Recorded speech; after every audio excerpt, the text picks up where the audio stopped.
Hello everyone, I am Harpreet from Hypro आइल्स।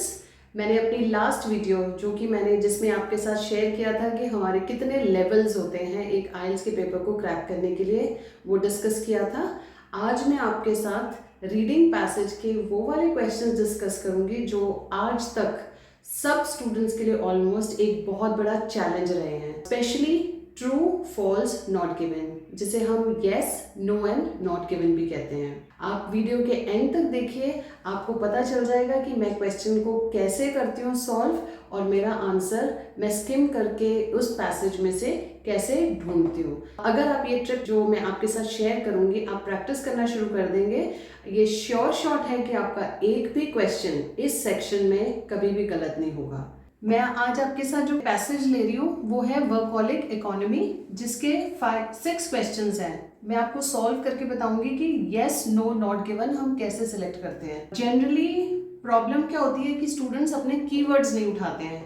आज आप सीखेंगे कीवर्ड्स उठाकर उसको कैसे पैसेज में से स्किम करके हम आंसर निकालते हैं। जैसे फर्स्ट क्वेश्चन है, today employees are facing reduction in working hours. मेरा सबसे बड़ा कीवर्ड है today, that means I have to find out कि आज के दिन एम्प्लॉइज जो है वो फेस कर रहे हैं reduction in working hours. So employees reduction in working hours मेरा दूसरा क्लू है। सो मैंने सिर्फ ये चेक करना है पैसेज में कि क्या उन्होंने आज के बारे में बात की है या नहीं।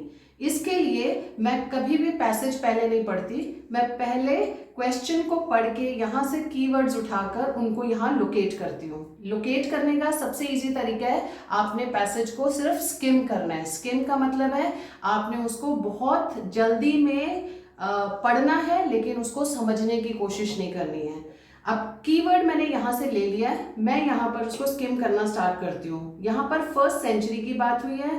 कीवर्ड जो मेरा दूसरा था रिडक्शन इन वर्किंग आवर्स, यहाँ पर उसने मेरे को इंक्रीज्ड वर्ड है, लेकिन आगे उसने दिया प्रोडक्टिविटी, तो ऑब्वियसली ये मेरी लोकेशन नहीं होगी। डिक्रीजेस इन वर्किंग आवर्स, यहाँ पर जो है मेरे को अपना कीवर्ड मिला है reduction, that is decrease in working hours. इसके हिसाब से मेरा आंसर जाएगा यस, जो नॉर्मली स्टूडेंट्स गलती करते हैं।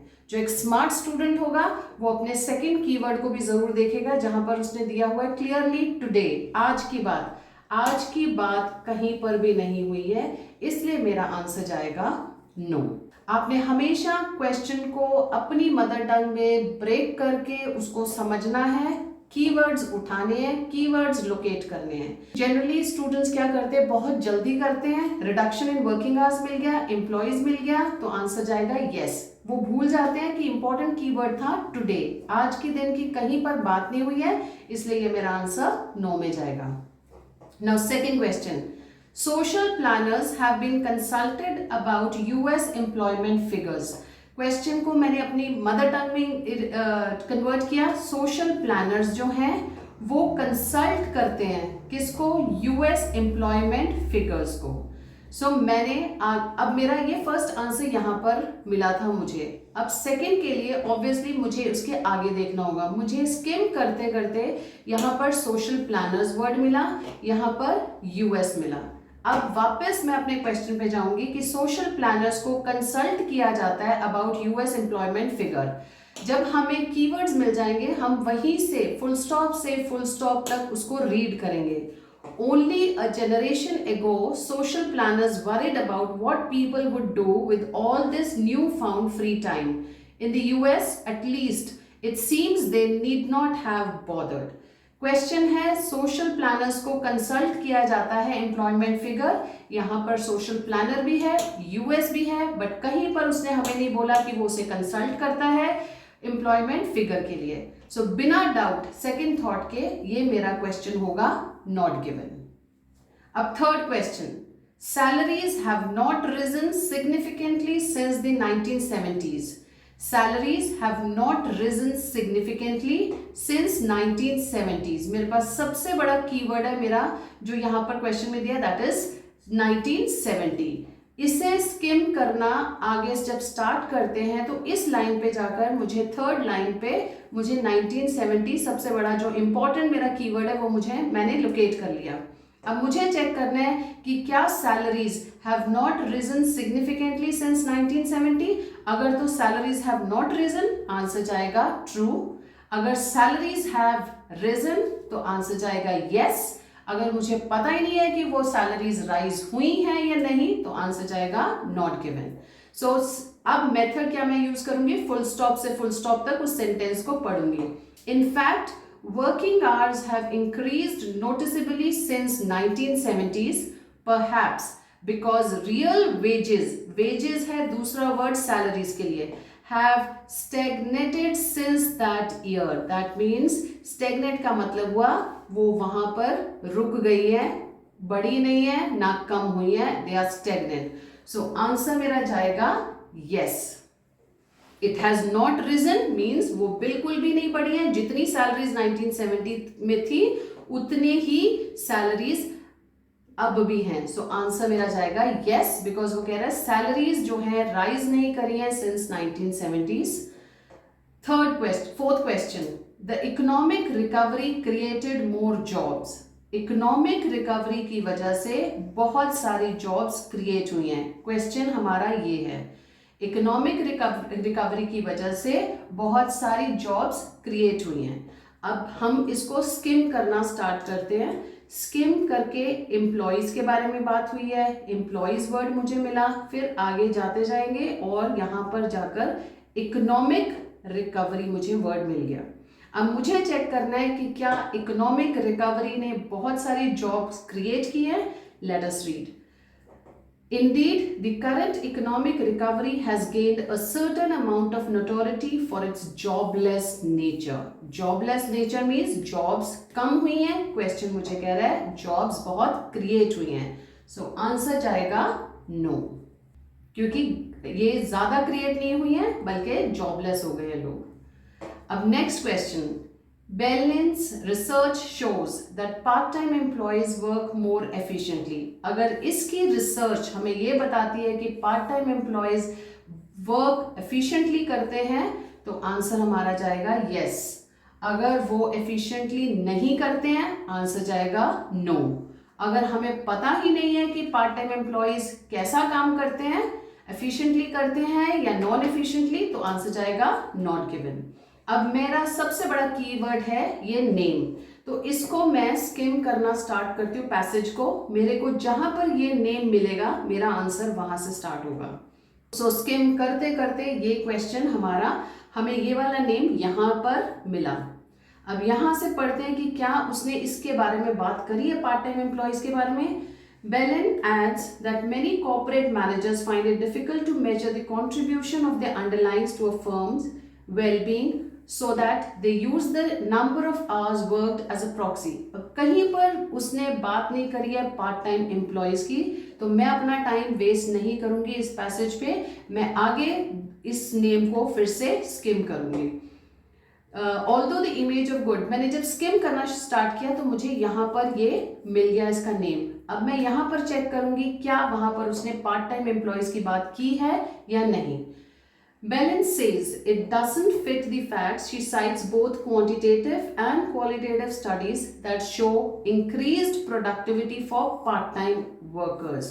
मुझे second keyword part-time workers के बारे में मुझे keyword मिल गया। अब यहाँ पर चेक करेंगे क्या वो more efficiently काम करते हैं या नहीं।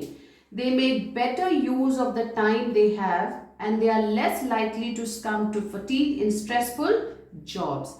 इसका मतलब है इसने जो रिसर्च करी थी कि पार्ट टाइम वर्कर्स जो हैं वो बहुत एफिशिएंटली काम करते हैं, वो मुझे इस पूरे सेंटेंस में मिल गया। सो मेरा आंसर जो है वो जाएगा यस। अब लास्ट क्वेश्चन जो हमारा है वो है increased leisure time would benefit two career households. Increased leisure time जो है वो फायदा देगा किसको, टू करियर हाउसहोल्ड्स में। अब हम अगर स्किम करते हैं तो लेजर टाइम हमें कहीं पर भी नहीं, इधर कहीं पर भी हमारा लेजर टाइम की बात नहीं हुई है। इसको अगर हम आगे भी चेक करेंगे तो लेजर टाइम की कहीं पर उसने हमें, यहाँ पर हमें लेजर टाइम मिलता है, यहाँ पर It may take even more than changes in the financial and cultural structures of employment for workers successfully to trade increased productivity and money for leisure time. To household career, मेरा यहाँ पर एक keyword है. Scott contends, she says, the US market for goods has become skewed by the assumption of full-time to career household. अब कई students सिर्फ leisure time और to career household को देखकर आंसर यस कर देते हैं. आपने देखना है कि क्या इंक्रीज इन लेजर टाइम से कोई बेनिफिट हो रहा है, कोई फायदा हो रहा है टू करियर हाउसहोल्ड्स को. इसके बारे में कहीं पर बात नहीं हुई है. विदाउट सेकेंड थॉट इसका आंसर जाएगा नॉट गिवन. अब ये वाले क्वेश्चंस जब तक आप इसे अपनी मदर टंग में कन्वर्ट नहीं करेंगे, ये आंसर्स कभी भी आपके सॉल्व नहीं होंगे. ये आपके लिए हमेशा ही चैलेंज रहेंगे. आई होप जो मैंने आज आपके साथ शेयर किया है वो आपको हेल्प करेगा. जो आपके लिए चैलेंज है true, false and not given, वो आज से आपका फेवरेट टॉपिक बन जाएगा. टिप नंबर 1 ये है कि अगर आपके क्वेश्चन में आपसे बोला गया है कि आंसर करिए ये वाले questions yes no not given में, तो आप उसे रिप्लाई हमेशा no, yes and not given के फॉर्मेट में ही करेंगे. स्टूडेंट्स जनरली गलती कर देते हैं कि मैम वहाँ पर येस लिखा था, हमने ट्रू लिख दिया है, क्या डिफरेंस है. डिफरेंस ये है कि आईडीपी में वो क्वेश्चन आपका रॉन्ग मार्क कर दिया जाएगा. सो जो इंस्ट्रक्शंस आपको दी गई हैं, अगर आपका क्वेश्चन है येस नो नॉट गिवन, आपके रिप्लाईज हमेशा नो, येस, नॉट गिवन में ही होने चाहिए. अगर आपका क्वेश्चन डिमांड करता है true, false and not given, हालांकि दोनों में कोई डिफरेंस नहीं है, बट जो भी इंस्ट्रक्शंस दी गई है फॉलो करने के लिए आपको वही इंस्ट्रक्शंस फॉलो करनी है. सेकेंडली, आपका कभी क्वेश्चन गलत नहीं होगा अगर आप कीवर्ड्स मार्क करेंगे प्लस उसे अपनी मदर टंग में कन्वर्ट करके समझेंगे. अगर आप एक एक वर्ड का मीनिंग अंडरस्टैंड करने की कोशिश करेंगे तो ये क्वेश्चन पेपर आपका कभी भी सॉल्व नहीं होगा और ये जो चैलेंज है वो आपके लिए चैलेंज ही रह जाएगा. आपने सिर्फ क्वेश्चन का जिस्ट समझना है, उसको लोकेट करना है. जब आपकी लोकेशन आपको मिल जाए, आपने उसको फुल स्टॉप से लेकर एक स्टार्टिंग के सेंटेंस से लेकर एंड ऑफ द सेंटेंस तक उसे पढ़ना है और उसमें भी आपने वर्ड फॉर वर्ड को नहीं समझने की कोशिश करनी है. आपने उसको सिर्फ उसका जिस्ट अंडरस्टैंड करना है. और अगर आपको आंसर मिल जाता है, आप इसको कभी दोबारा रिवाइज नहीं करेंगे. अगर आप रीडिंग पेपर को दोबारा रिवाइज करेंगे, ये श्योर गारंटी है कि आप अपना सही आंसर गलत कर देंगे. आई होप मेरा ये वीडियो आपको इस टॉपिक, स्पेशली जो ट्रू फॉल्स नॉट गिवन है, उसमें हेल्प करेगा. स्टिल अगर कोई भी आपकी क्वेरीज हैं या डाउट्स हैं, आप नीचे कमेंट बॉक्स में आप अपने क्वेश्चंस शेयर कर सकते हैं. अब जो नेक्स्ट वीडियो मैं बनाऊंगी वो होगी मेरी फिलअप्स. उसमें मैं आपको सिखाऊंगी कि फिलिंग द ब्लैंक्स में आप कीवर्ड से कैसे 100% करेक्ट आंसर कैसे लोकेट कर सकते हैं. आई होप आपको मेरा ये वीडियो पसंद आएगा. अगर आएगा तो प्लीज़ आप इसको सब्सक्राइब कीजिए and stay tuned for my next video.